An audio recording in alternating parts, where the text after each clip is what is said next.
So Alan's just been talking about what the 10 terrains model is.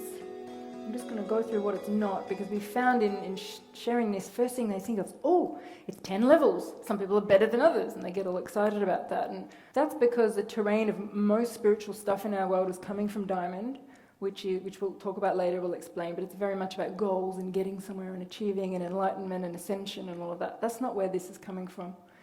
And the way the information really came through us at Toroid, which is a totally different terrain, and it's a holographic terrain, and this model is not a hierarchical system of levels.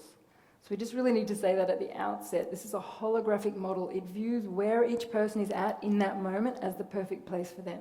They're there at that moment for their own learning, for the experiences they need to have, for the play they need to do in that playground, and for the gifts they need to bring at that point. That their life purpose may require them to be at that terrain for some amazing thing they're going to do for our world that they couldn't do at a different terrain because they wouldn't have that worldview and that perception. So from the perspective of infinite consciousness, everybody is at the perfect place for them.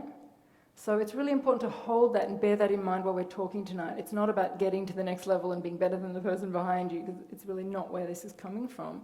Every terrain, as you'll see when we go through it later, when we go through each terrain individually, has its own lessons. Every terrain has its own gifts. Every terrain has its own challenges. And they're all equally important. If as a species we didn't go through each of these 10, we really wouldn't be the human race. They're all equally important. And another thing that's really important to understand is that it's not a race. There's no prize for enlightenment. No one's going to give you a trophy if you ascend. So we really need to put that out there when we teach this, because otherwise the listening in our mainstream culture is very much about achieving and reaching goals, and that's really not where this is coming from. At the same time, this is also not a way to label people. So we're not saying you're a square and you're a diamond and you're a circle.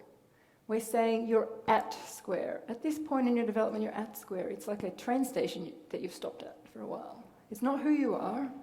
You're there right now. And then maybe you're at diamond. And then maybe you're at circle. So we just really want to put that out there, that this is not a way of labeling people. It's kind of like your age. You're not an 11.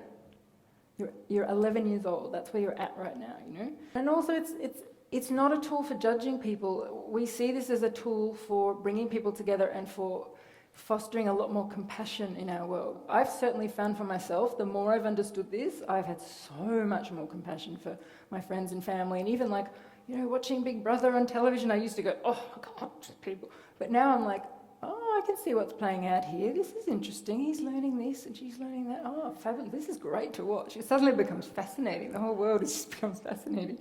So it's a tool for empathy and for compassion and for understanding, more than it is a tool for judgment.